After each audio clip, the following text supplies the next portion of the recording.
লোহার গেটের ওপাশে থমকে ছিল সময়। কারা ফটকের ভেতরে দাঁড়িয়ে আছে একজন মানুষ, নাম তার সাদ্দাম।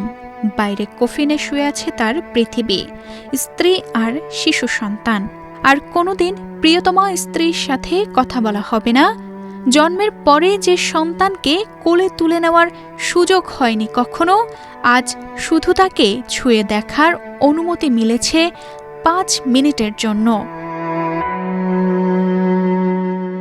নিষিদ্ধ ছাত্রলীগের উপজেলা কমিটির সভাপতি কারাবন্দী সাদ্দাম জানতেন না জীবনের সবচেয়ে নিষ্ঠুর মুহূর্তটা এভাবে আসবে।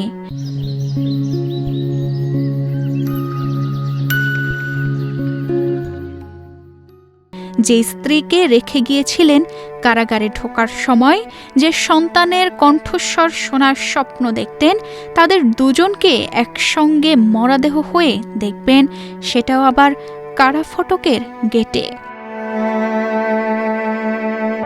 কারাগার ফটকে দাঁড়িয়ে সাদ্দাম নির্বাক, চোখ ভেজা, কিন্তু কান্নার শব্দ নেই।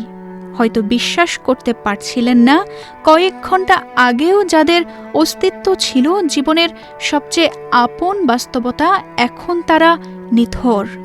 সে কিছু বলছিল না, শুধু তাকিয়েছিল তার ভাঙা সংসারের দিকে, তার অপূর্ণ ভবিষ্যতের দিকে। স্ত্রী ও সন্তানের মৃত্যু কিভাবে ঘটেছে সেই প্রশ্ন তখন কারাফটকের ভেতরে দাঁড়িয়ে থাকা মানুষটির কাছে অর্থহীন। তার সামনে শুধু একটাই সত্য, ফিরে যাওয়ার কেউ নেই।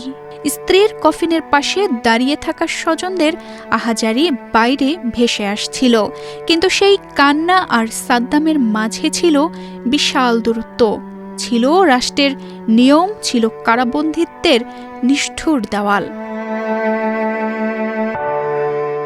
মিনিট 5 পর কারাগারের ভেতর আবারও লোহার দরজা বন্ধ হয়ে যায়।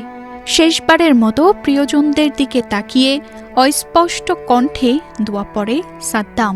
এরপর ধীরে ধীরে কারা ফটকের গেট বন্ধ হয়ে যায়। বাইরে পড়ে থাকে এক পরিবারের চির বিদায়ের ভারী নীরবতা, আর ভেতরে রয়ে যায় একজন মানুষের আজীবন বয়ে বেড়ানোর শোক। তানজিদা রহমান, ইনায়া, বাংলাদেশ প্রতিদিন।